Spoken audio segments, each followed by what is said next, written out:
What up, what up? And we are live. Welcome, ladies and gentlemen, to yet another Hollywood Hustle. I'm your co-host, Tom Bates. Jordan Sherman here. We're live on my Facebook as well as our podcast that we're releasing after the fact. Welcome to the show. What's up, guys? How you doing today? We're doing well down here in sunny Southern California. It's sunny again. Isn't that nice? It's kind of it's shocking, right? It is. You never can predict how it's going to be here. I know. I went tanning yesterday. Oh, you look so tanned. But reason being, I have to look Hispanic for a role. So now it's like tanning is part of my job. Just make sure you, if you want, you could mow my grass and we can get you doing some outdoor labor. Get you real nice and dark. Yeah, I mean, I don't think being a method actor would work for this role because I'm a drug dealer.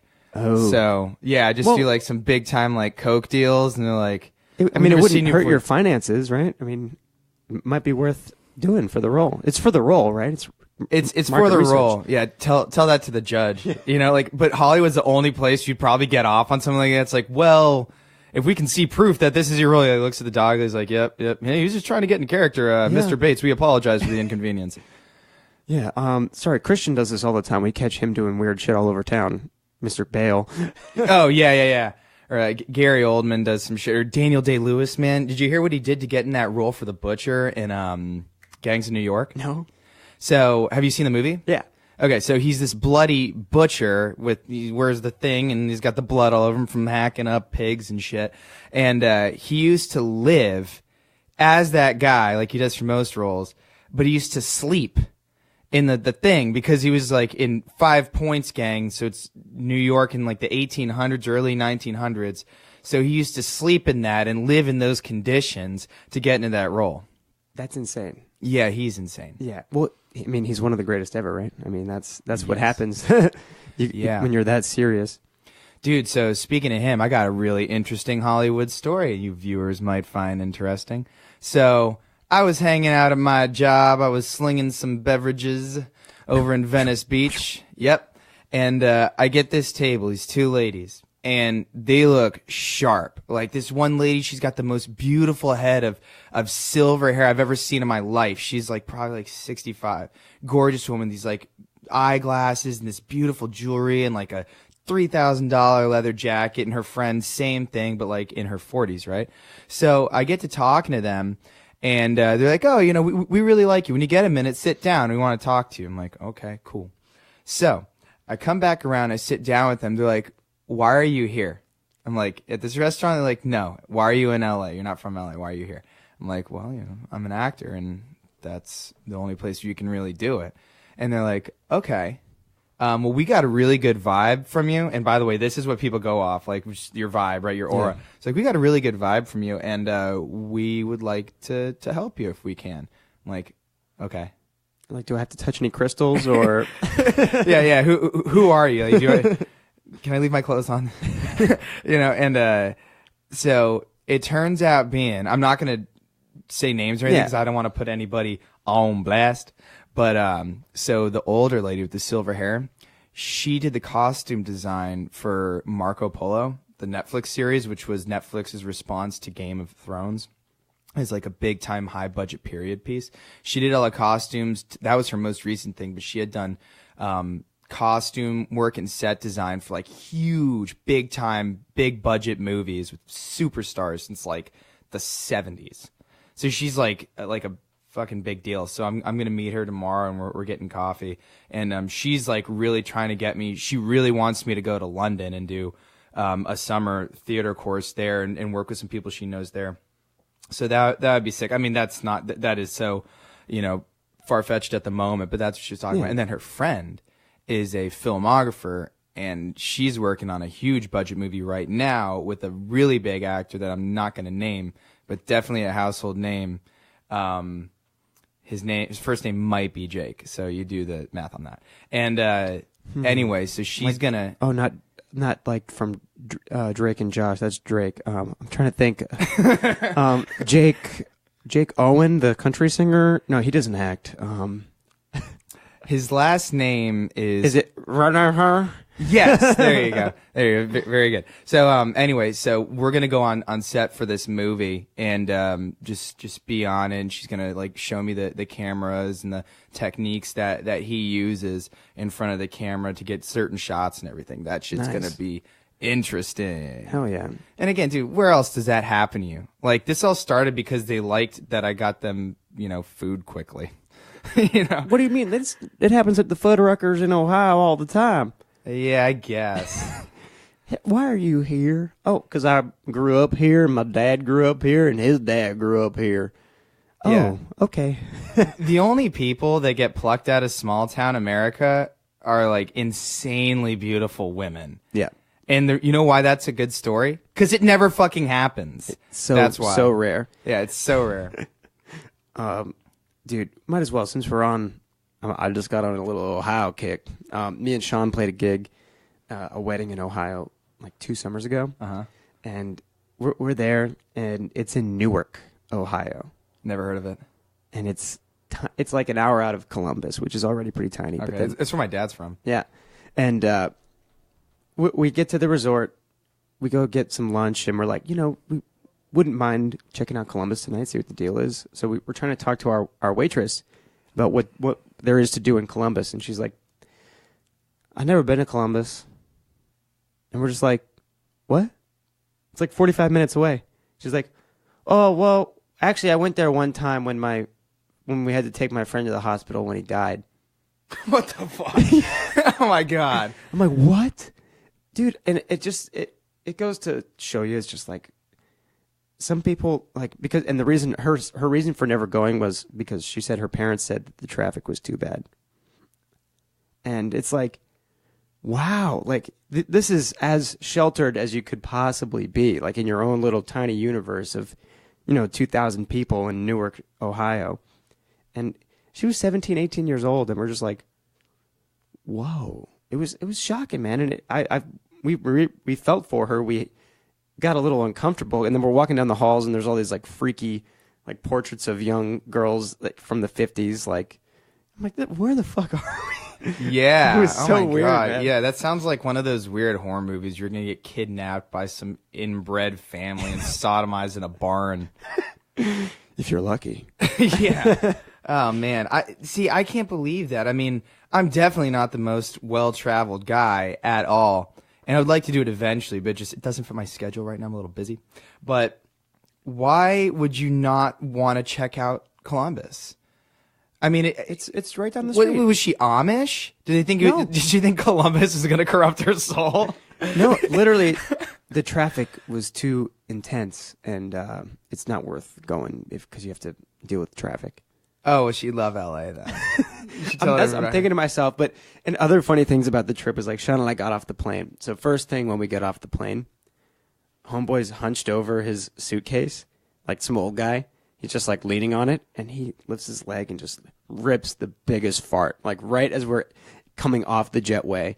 And this guy's just standing there just like, it was massive. And then we're already laughing because we're kind of stoned on some like mints, some THC mints. And we're walking through we're all dressed in black, walking through the Columbus airport, and there's like these families, wearing their khaki pants and polo shirts. And they're like, mildly happy. And then they would see us and our eyes would lock, and they just go from like, and it just kept happening over and over again. I'm like, am I this stoned right now? Or did these people really think that we're about to come and just degenerate their entire place? Like, it was crazy, dude. I've never experienced that. Both Sean and I were just laughing. I'm like, I know I look super stoned, but like, I don't know. It was trippy, man. Wow. Yeah, well, probably because the only people they've ever seen wearing all black is an Undertaker. So they're like, who died? Who dat?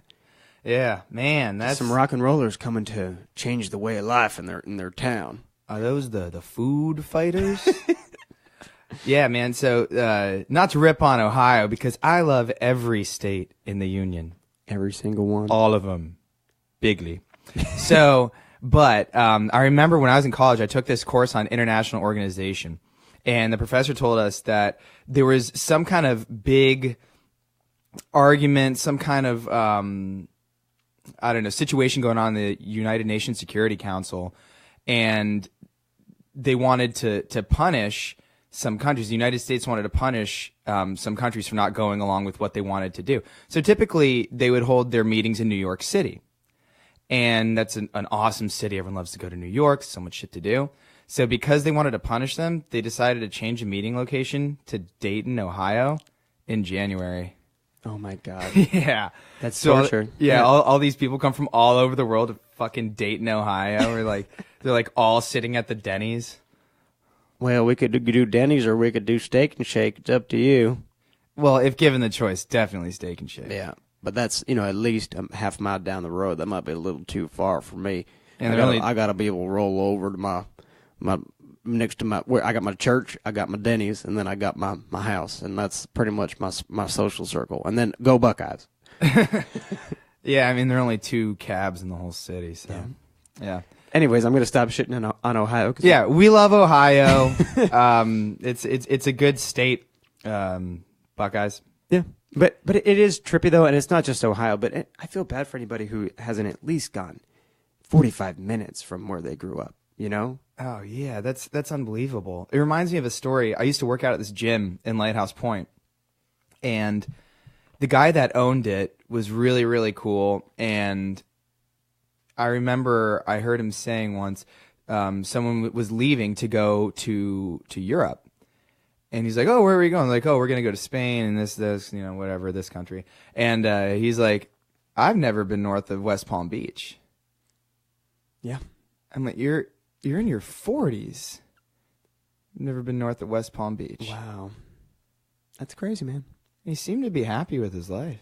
Well, and that's the thing and that's why we have to caveat with we're not really knocking it. That's just not the way we would want to do our thing. But, to me, the objective thing about it, though, aside from being like, well, you got to travel to figure out what's going on. But it's just the objective part of it is, it's good to know and good to see how other people do their shit, just for the sake of trying to broaden your experience, Yeah, absolutely. And, a different brand of women in every continent. So you never know what you're going to find. Yeah, exactly.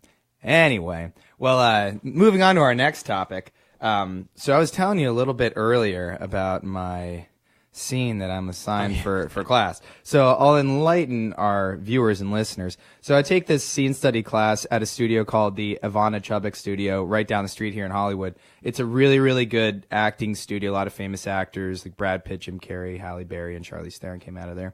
And so my favorite part about it is the instructors are awesome. No filter does not even begin to describe what these guys say. And it's a good way. It's not pervy. It's not rude. It's just not for the sake of having criticism. Yeah. It's hilarious. It's spot on. And man, you get your money's worth. Yeah. These guys are great. So there's this girl in my class and she turned 18 last week. And, the instructor's taken a particular liking to me because I really come prepared. I ask a lot of questions. You can tell I'm really into this. So he likes to give me more difficult stuff to do. So last class, wrapping up, he's like, "Tom, Arabella, I need to talk to both of you." I'm like, "Okay." And he's like, "Tom, you're going to do the scene from Cape Fear." I'm like, and I've seen the movie, so I'm like, "Okay, which one?" And he's like, "You know which one." So to enlighten those of you that don't know, because I told Jordan earlier, Cape Fear is a 1991 movie with Nick Nolte, Robert De Niro, and Juliette Lewis, who was 17 at the time. It was a Scorsese film, filmed in Hollywood, Florida, actually. And the premise of the movie is Robert De Niro's character is a vindictive psychopathic criminal that is trying to get back at Nick Nolte's character for a past injustice and using various ways of doing it. He kills his dog. He assaults his side chick, and then in this scene that I'm doing, he goes after his younger daughter in a very predatory, psychopathic manner. So there's the scene when they're in a theater at her high school, and Robert De Niro calls her the night before and says it's switched from the classroom to the theater, so he gets her alone in this theater. And he's standing there, and it's so psychopathic the way he manipulates her to hate her parents. And the climax of the scene. And this is it's historic, and it was off the cuff. De Niro had planned it, but nobody knew about it besides him.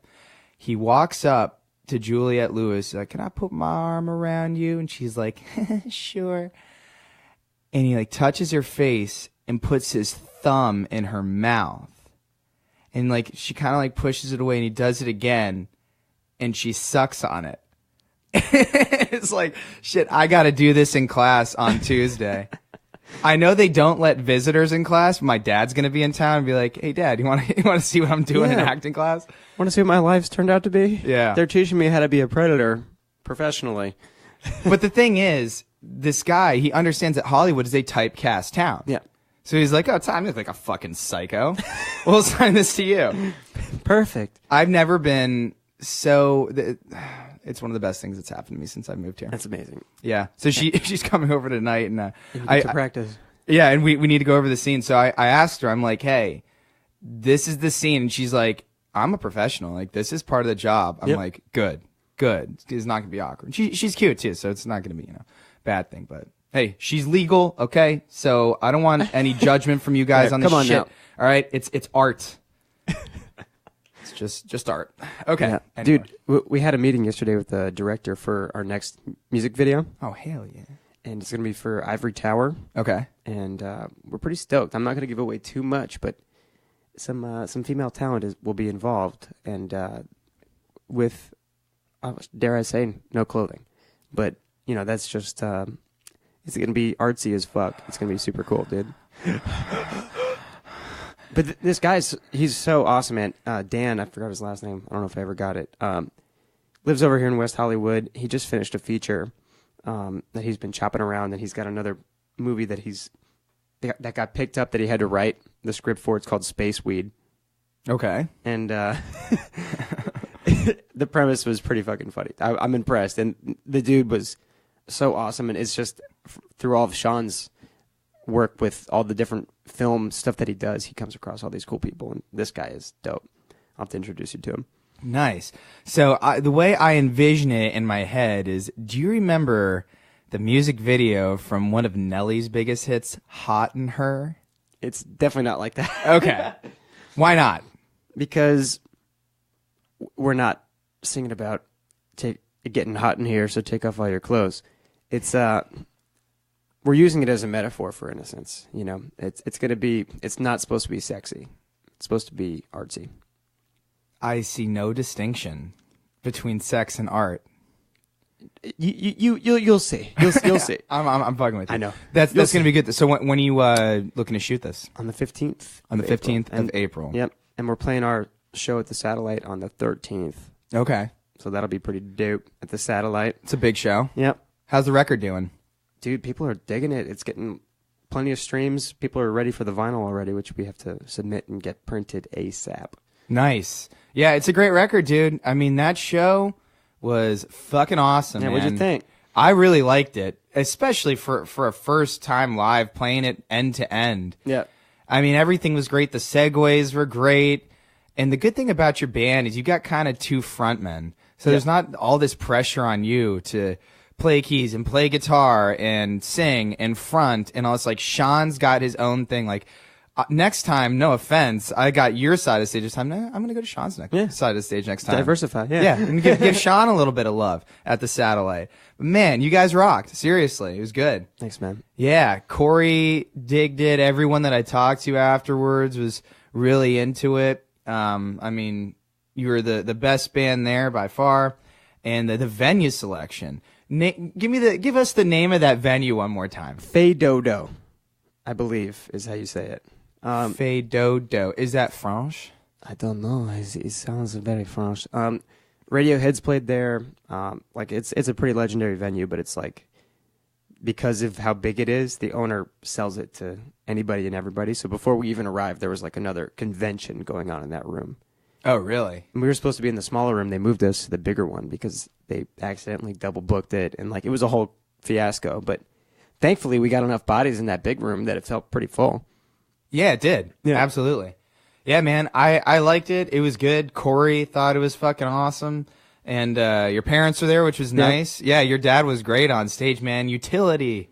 Everything. Yeah. Everything. That's awesome. Backup vocals, making sure guitars are plugged in and he played guitar at one point Oh yeah. during my key solo. A little Percussion. percussion, some clave.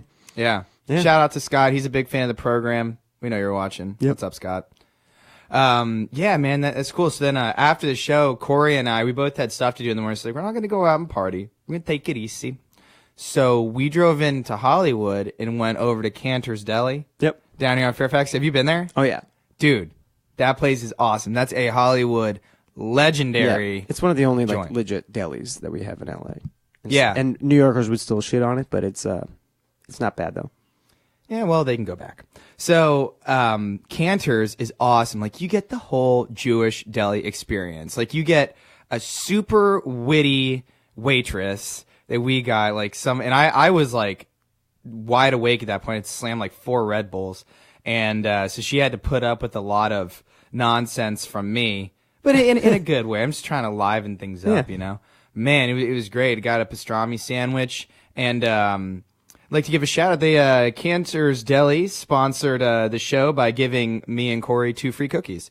Nice. So yeah, it doesn't really take too much to sponsor the show. So if you just want to throw like, I don't know, a pair of old shoes or a couple bucks our way. I need new boxers. Yeah, new boxers. Yeah. Yeah. So it doesn't take much, but yeah, shout out to them. And did you ever do the open mic they had at Kibitz Room? No. No? That's interesting. I mean, you get everything from like some of the best talent I've ever seen in LA to they have this woman that comes every week. She's like 350 pounds, probably in her late 50s or early 60s, and she wears a muumuu.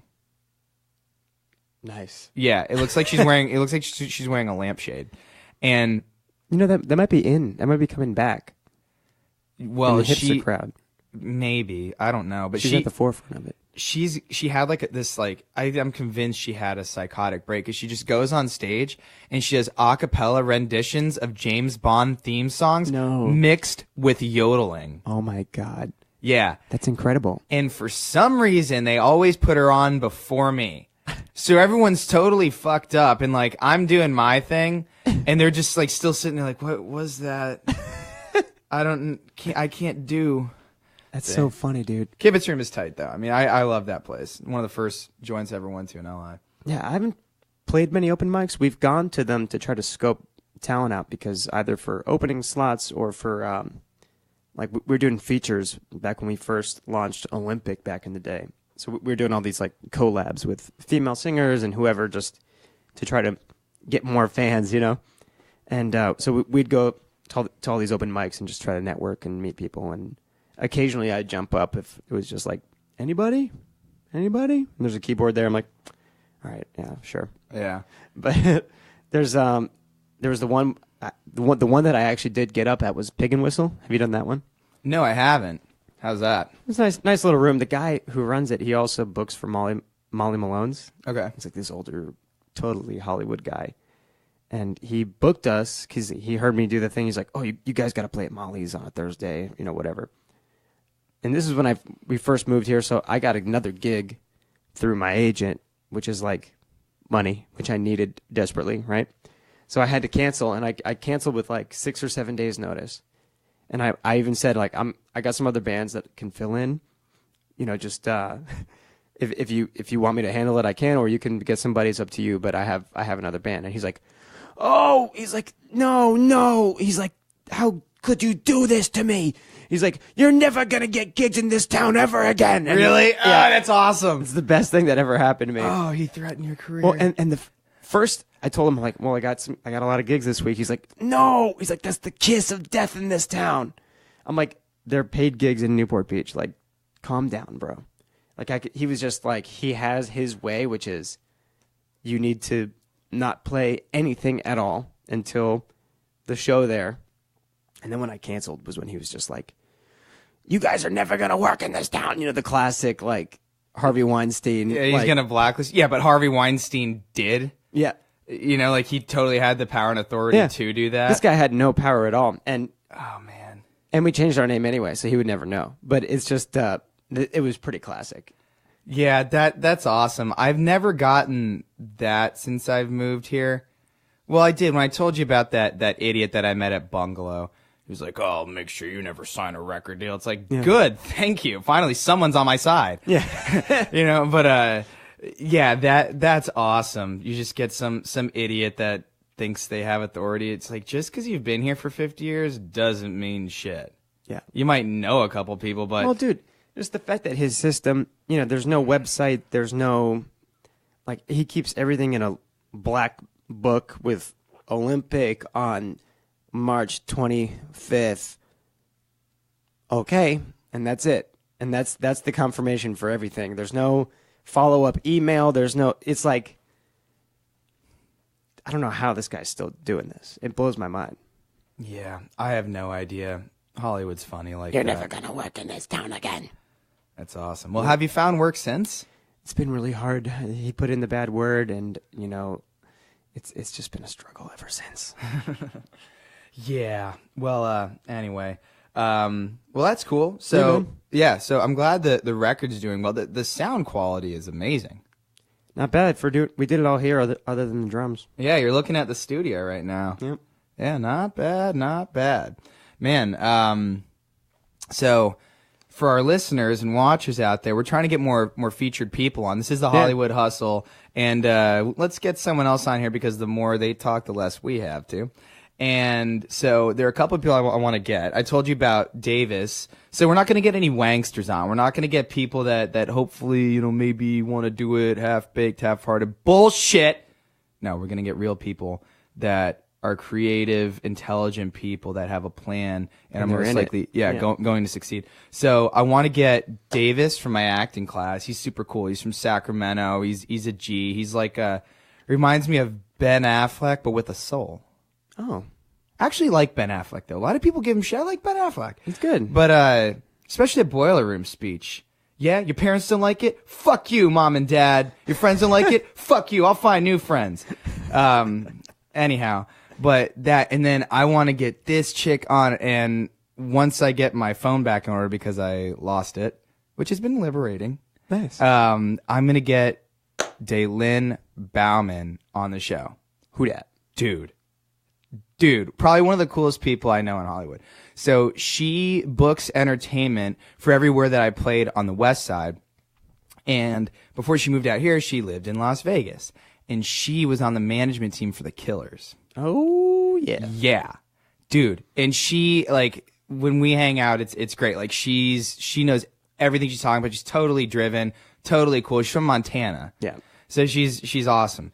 And, she got me and her tickets to the Killer show at Staples Center like a month ago, which was insane, man. If that band ever rolls through your town, holy shit, you got to see them. Totally worth the price of admission.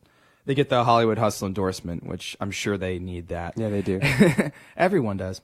And yeah, man. So I'll hit her up after the show today and see if I can get her on one of the shows in the near future. That'd be killer, dude. Yeah, that'd be great. And then I got a friend, Ariel, who's an actress and pretty successful. I mean, it's all she does is act right now, and she's in it pretty thick. She works hard as fuck.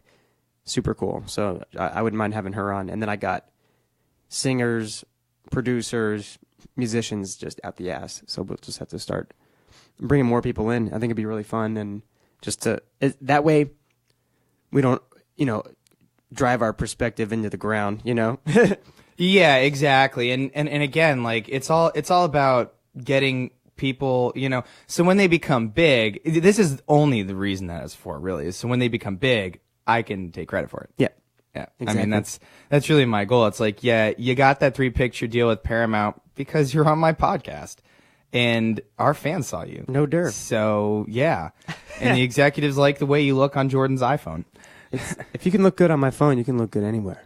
Yeah, and in fact, most actors, their reel is everything, right? That's like their discography for musician, or it's like their portfolio for model. Their reel is everything.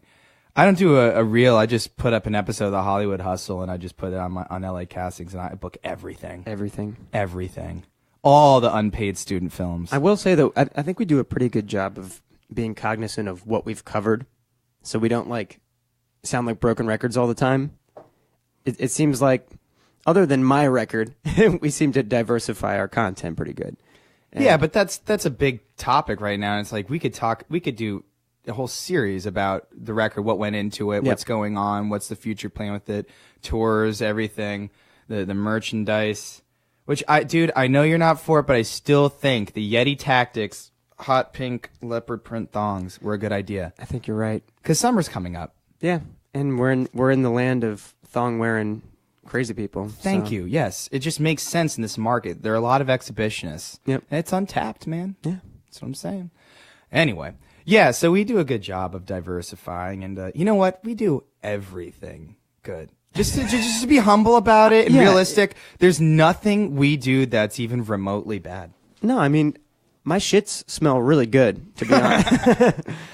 No, just kidding. We're trying to keep it real. But seriously though, we're really having fun with this. And kind of one of the coolest things about going to your concert was that a bunch of people came up and said how much they like the podcast. And if you guys weren't tuning in on Facebook Live, I mean, that wouldn't happen. So that really means a lot to us, because we started out doing this kind of just kicking the idea around and just talking about nonsense. And now it's actually got a focus and a presence, and people like it. So we do owe it a lot to you guys that are watching.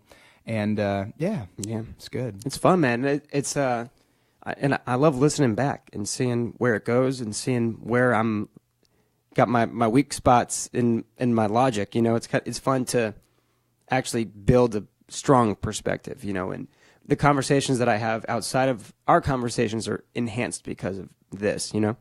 Oh yeah, absolutely. And on top of it, it's going to be cool because it's kind of like a verbal diary, if you will, where we can go back 2 years from now, where I'm going to, be lucky if I get a break on some massive movie set and listen back to our podcast and be like, man, I can't believe I was only doing small time stuff. Yeah, hustling. Pamela, get me another Cliff Bar.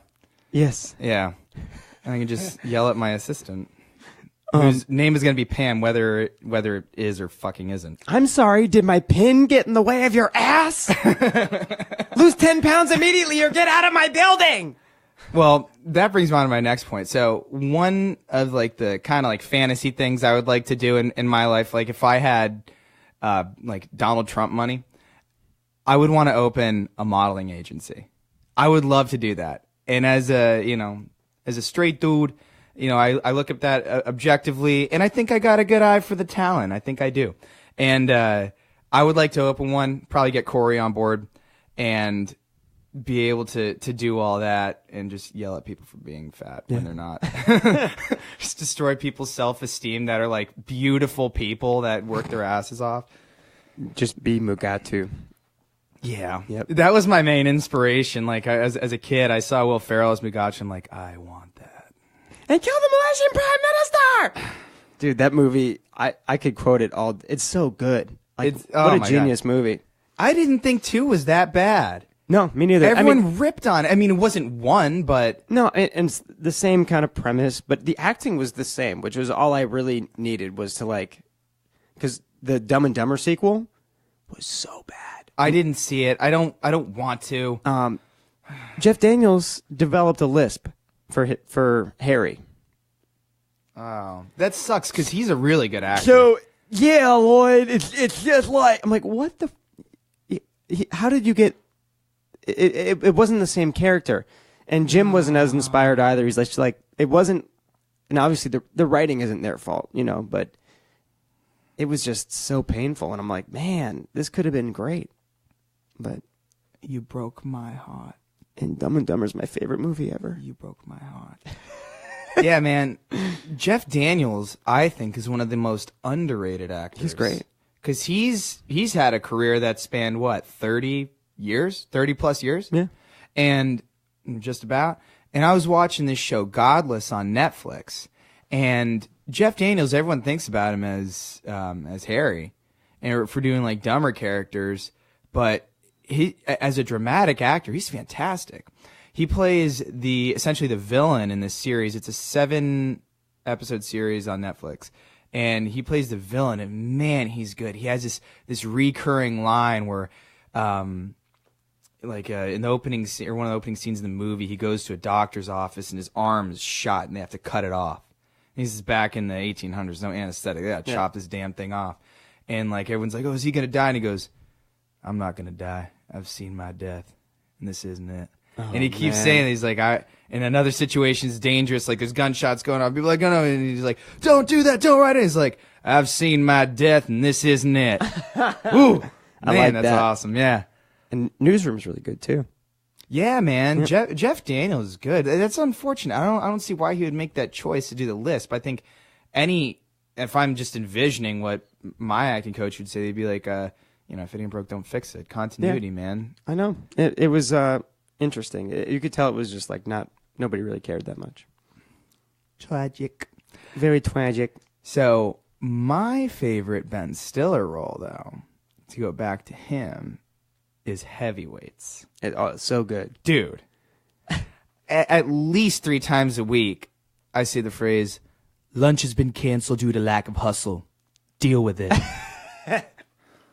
So good. Dude, and I think my favorite's Dodgeball. It's brilliant. It's essentially the same role, but Yeah. Man, Dodgeball, it's one of the most quotable movies. It's right up there with Anchorman and Yeah, Superbad. incredible. Yeah. But yeah, man, what else is happening? What's going on in the world these days? Man, I don't know. I've kind of been out of touch. I lost my phone, which has been great. Nice. It's great because I have a backup iPhone. And Yeah. I don't got to But it's drop not like as well $500. equipped, yeah. Yeah. But you know what? I kind of like it. Although it came at a really bad time because I needed to, do some business. But yeah, I mean, I don't know of anything. I haven't really been watching the news Yeah, me or neither. listening to any of that lately. I mean, I see it at the gym. 24-Hour Fitness must have some kind of contract where you have to play CNN on every frickin' television. So I just see the headlines and, Russia. everything. It's something negative about the guy, and it's like if you're trying to sell it, play a little good cop, bad cop, balance it out because anybody who's on the fence is going to be like, okay, well everything is negative, so they obviously have it out for this guy. Yeah. And trust me, I'm the last person to say that DT is perfect. Yeah. And quite frankly, I don't think your political opinion really matters until you're like 30 years old, until you have like life experience. I mean, which is ridiculous why they're trying to get all these like 16-year-old kids to grab the guns. Like, come on. Why the fuck would I listen to kids that were eating Tide Pods? Okay? Why the fuck am I going to listen to some chick telling me to repeal the Second Amendment that's taking a picture of her butt in yoga pants and posting it to Instagram as like her main thing she did that day? Yeah. Well, and on the same token, why would I listen to a 70-year-old in Newark, Ohio, who's never left? There's nobody's going to have a complete perspective.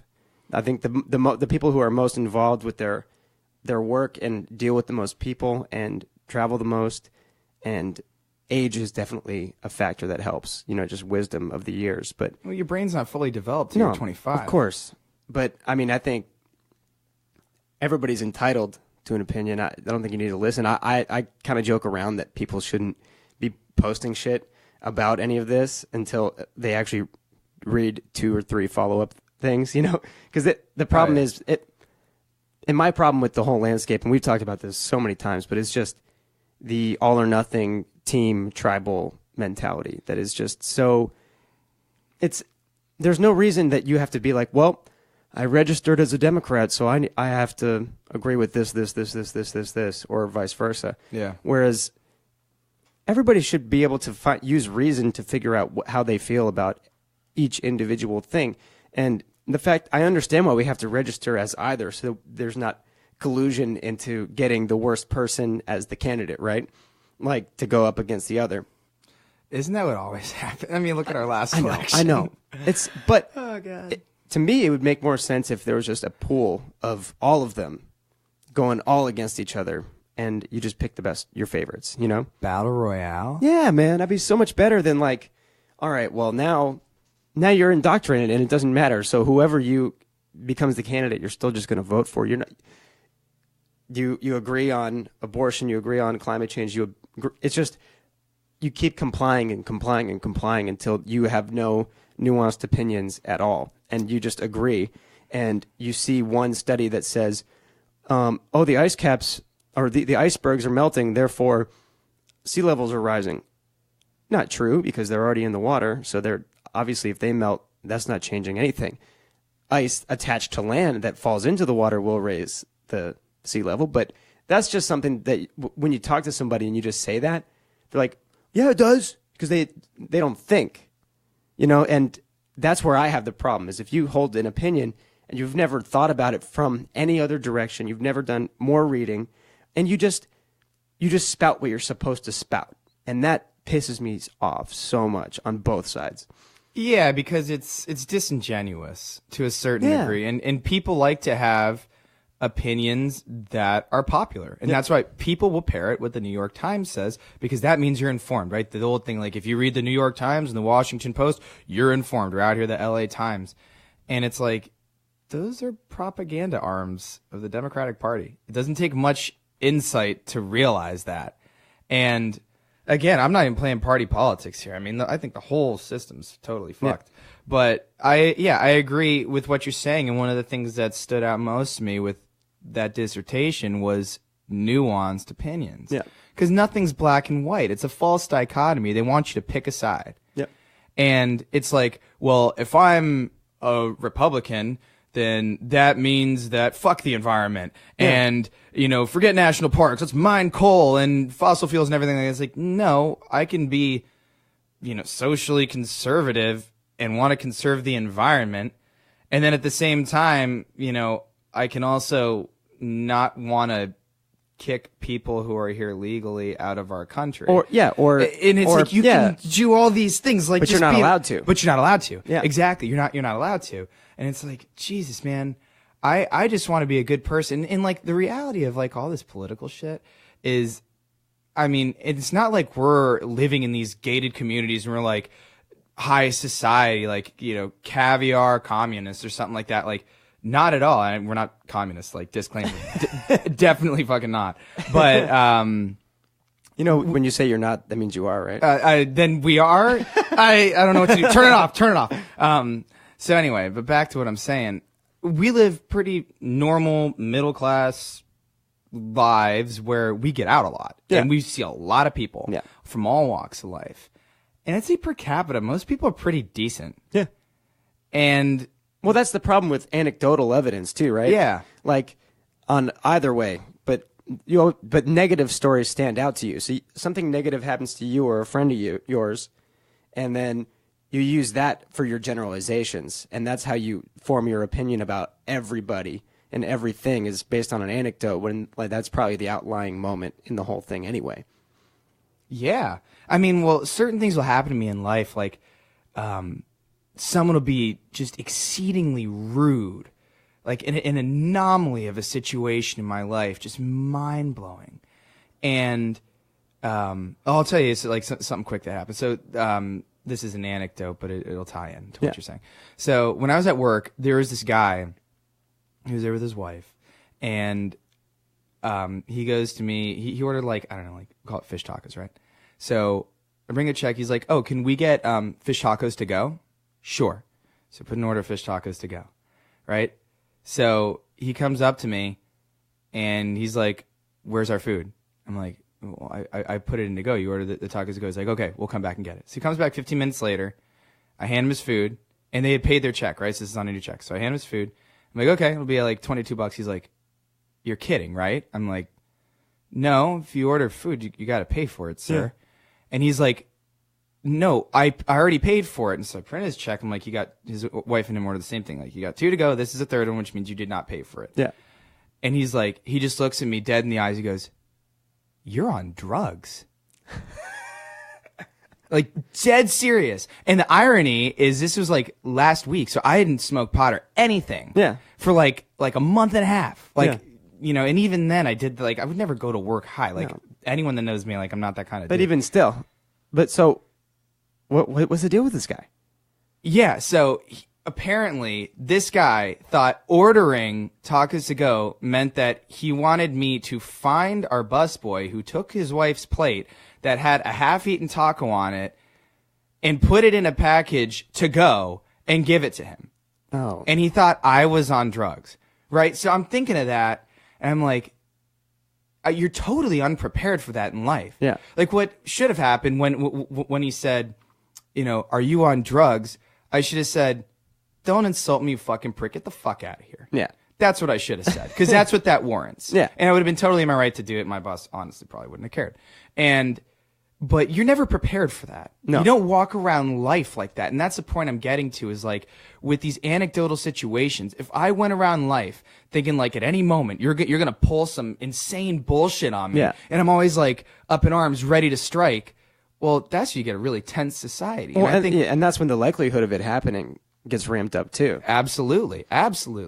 And it's a self-fulfilling prophecy. And that's, I think, a lot of the situation we're in today socially is like, if you're just cool with people, they'll generally treat you well. Yeah. I mean, yeah, there's all sorts of crime and bad shit happens. And dude, I mean, I don't want to think about that, but yeah, that's a fact of life.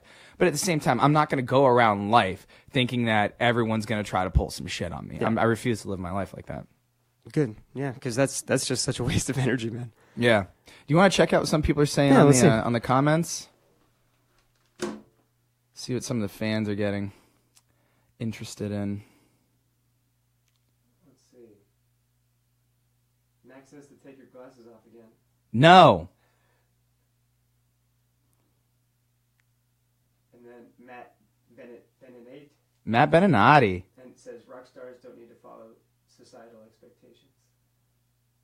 True. I think that was in the days of old, though. That's all we got for comments. We got lots of viewers now. Cool. Well, yeah, shout out to Matt Beninati. I haven't seen you in a while, man. Hope you're doing well. Man, Matt Beninati, one of his main claim to fame is he dropped an 8-bomb on the math portion of the SAT in high school. He got an 800, perfect score. Damn. Yeah. I don't think I broke fucking 400, dude. Yeah, man. Yeah, F that, man. But, yeah, so it's interesting because I wish that people could decide for themselves what on each thing where they stand, you know? And then if that were the case, then you'd see a lot more overlap, and you'd see a lot more people kind of coming together to find the solution. Yeah, which we need more than ever right now, but I think things have a way of correcting themselves. Oh, yeah. Yeah. I sure as hell hope so. But, you know, I'm not going to get involved in it because that's not my job, dude. You know, like, I just want to be in some good pictures. I want to make some good music and live my life. Like, that's all I want to do. It's not simple. I just want to be rich and successful. I don't want to be in your face about stuff. Well, so sue me. People who are overly passionate and undereducated usually don't have a whole lot going, you know? Oh, yeah. Well, have you heard of the Dunning-Kruger effect? No. So the Dunning-Kruger effect is a psychological anomaly where the dumber people will be more arrogant and think they're more intelligent than smarter people. Yeah. Because smarter people are quieter and don't exactly speak up as much and are listening. Yep. And they'll have doubts about their abilities. Yep. And the dumb people will not. And that is a universal truth, man. oh, yeah. Oh, my God. Man, I remember back home in South Florida, some of the dumbest people I ever met in my life. Most self-assured. Of course, none of the people that watch this fine radio program, because we have the smartest audience. Of course. But man, I realized that, and finally when I read the Dunning-Kruger effect thing, I'm like, so that's what that is. Yep. So it's not just here, it's like everybody. Oh, it's Okay, universal. cool, Yeah. And that's one of the benefits. We've talked about this on the program before, but that's like one of the benefits I see to smoking weed versus like being a drinker.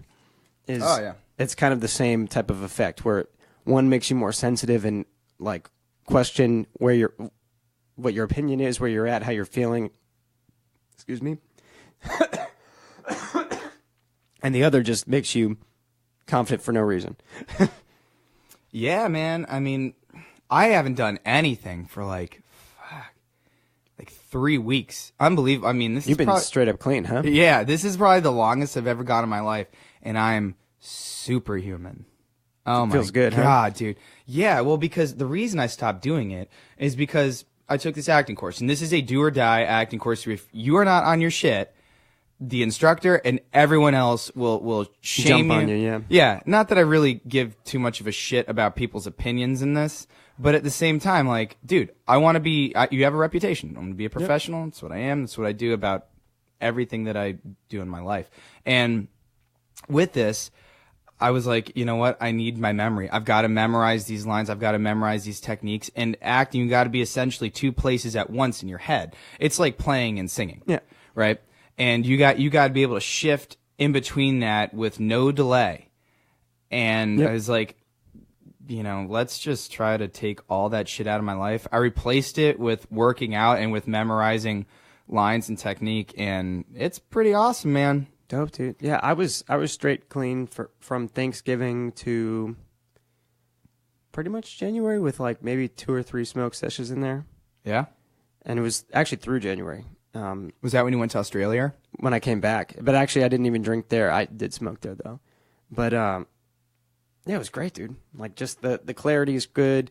And once you don't have the momentum of doing it even relatively frequently, the desire just goes away completely. It does. I mean, they say it takes 21 days to break a habit. I mean, tell that to someone who's smoked for 30 years, but I think cigarettes. But, for me, I mean, that really does it. And my favorite thing used to be smoking and drinking, because the effects of those two things, where you get kind of this inhibition, but you get the creativity. And now that I'm like, no smoking at all under any circumstance, drinking was not as good. Was not fun. I'm like, well, why the fuck am I doing this? Well, that's what happened to me, was because the plan wasn't to stop smoking. The plan was just to stop drinking. Stop drinking, and then I stopped wanting to smoke. Because I don't know if it was just that, like, the smoke sesh after a drink sesh, how good that feels, or if you drank and then the next day, to kind of get rid of the haze, smoke a little bit, the desire to smoke went away too. Just I didn't realize how connected they were for me.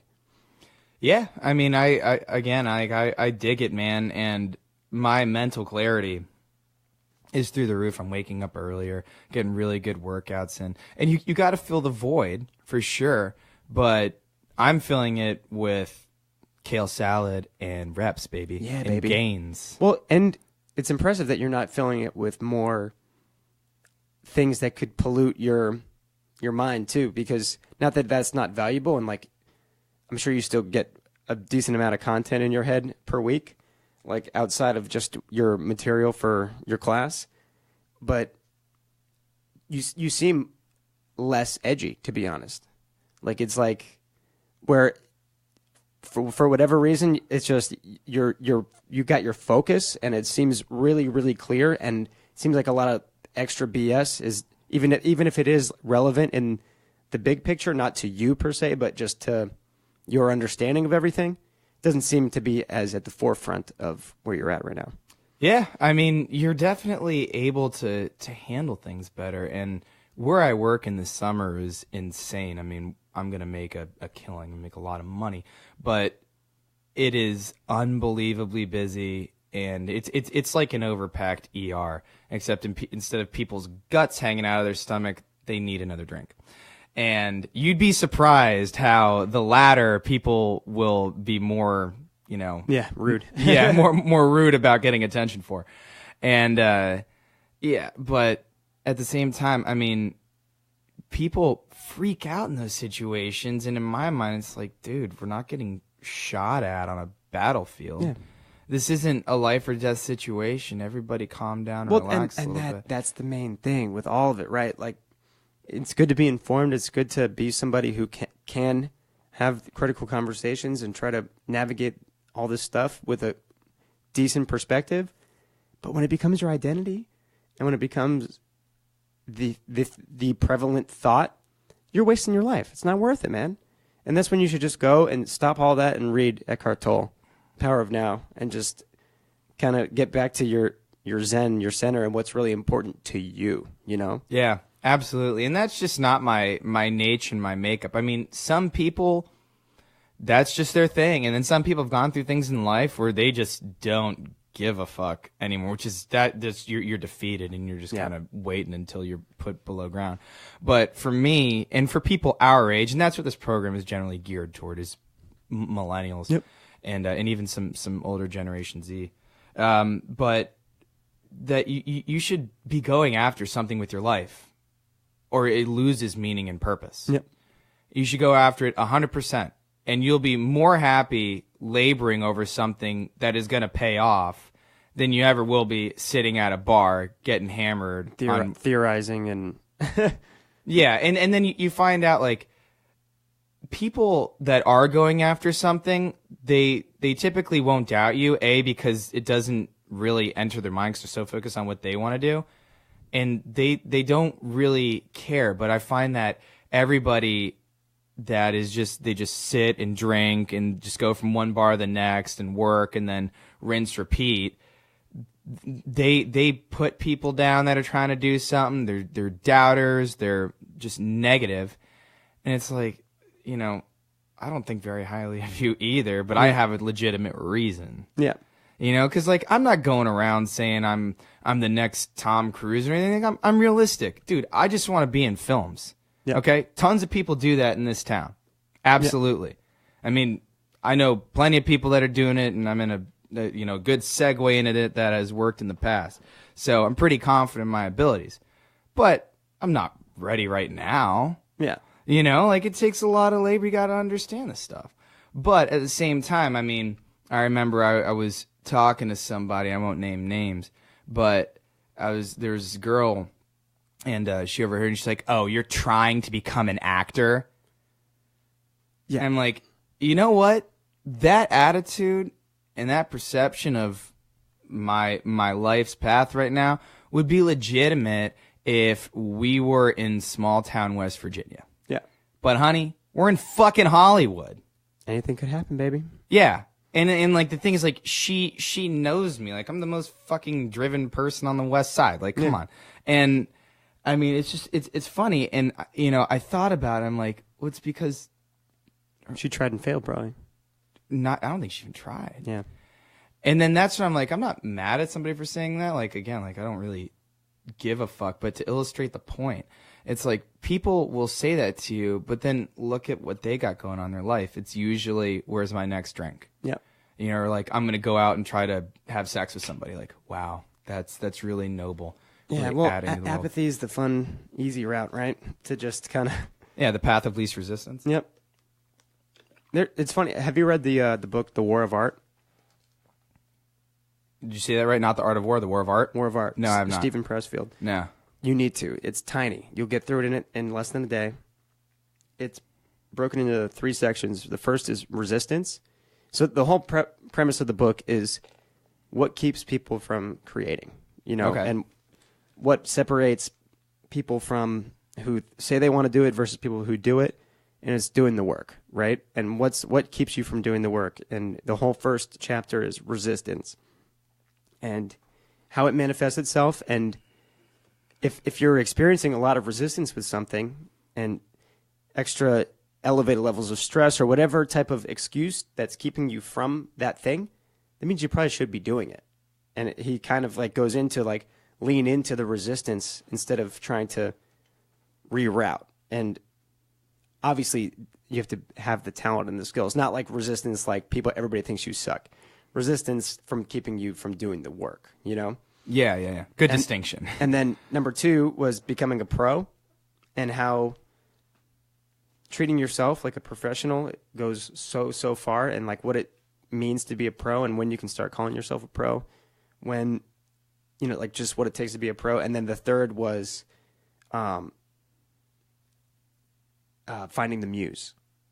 So like what type of different rituals, different ceremonies that people do to get themselves in the zone where the muse strikes. Because any good writer, any good songwriter, any good, you know, people who are, it's more for writers than anything, right? You just got to go, and the place where you write, you have to spend a lot of hours there at that spot.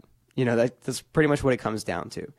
And whether or not, and one of the quotes in the book is like, you know, I only write when inspiration strikes, but inspiration strikes every day at 9 a.m. And it's because you force yourself, you get into a groove, and that's what professionals do. Professionals don't say, oh, you know, I'm not really feeling it. There's like, I don't know if I can get a song today. You do it. It might not be good. You might not be usable. You might throw it out immediately after you do it, but you have to do it every day. Yeah, absolutely. And then the funny thing about, because we're more experienced in art, and I'm sure you can testify to this, is that song that you threw out, maybe a year down the road, you'll be writing a song, you're like, damn, I need this part, I need this part, I need this part. You're like, you could draw Like your brain will make a connection to that song that you threw out and be like, no, but that cadence or that something or that interval that works here. And then you think like, I mean, I'm a deist. I believe in a God, and I'm like, well, that's why God put that there. It's very funny. The universe is very funny in that regard. But yeah, I agree with a lot of that, man. And so many people, like, to me, there is very little difference between my preparation for acting and going to the gym. I know I'm going to go to the gym. I'm going to kick my ass. I'm going to hate myself. But you know what you're doing? You're putting another little brick in that mansion that you want to build yourself. One brick. And I've been doing this shit for a long time. I got a lot of bricks. Yeah. And I'm definitely, I mean, if I were to be cast in a big budget production tomorrow, it would not be an overnight success. Yeah. I've been years in the making for this and failing a lot. Yeah. A lot, man. You have no idea how many open calls I went to, like, modeling agencies in Miami where they're just like, they're not like, oh, I'm sorry. They're like, no, like, get the fuck out of here. And it's like, damn, you know? And, you know, there are two kinds of people. Like, you're either going to back out and say, I'm done, or you're going to keep rolling with it if you still like doing it. And, you know, I still like being in front of the camera. I love it. I'm good at it, and I'm going to continue to do it. But yeah, I mean, I got to check that book out, The War of Art. Yep, Stephen Pressfield. Okay, Stephen Pressfield. That's cool, man. It's really good. Nice. And yeah, man, I think I got a pretty busy day ahead. It's been a crazy week. So we had the show, family, friends in town. I've been running around. I stayed in Laguna on Monday night, woke up in Laguna on Tuesday morning, was home for 30 minutes, went to Palm Desert, gigged Tuesday night, stayed with some friends out there, drove back yesterday, did lunch with some family, had a meeting last night with the director, and then today I got to go do a private down in Fountain Valley. Yeah, so it's just nice. Go, baby. You know how we do. That's the Hollywood hustle, man. Well, thanks again, everybody, for tuning in. We appreciate it. We'll be back here. You know what we got to do? We got to throw down a status update the day before or something like that. I don't do Facebook anymore. I don't like it, but I will throw down a status update of the day before, maybe whenever. A little warning. Yeah. Give y'all a warning when this hurricane's rolling through your town. Yep. And if you're not watching live, it does post, so you can watch it later, too. So cool. Right on. Well, thanks again for watching, everybody. We'll see you next week. Take it easy.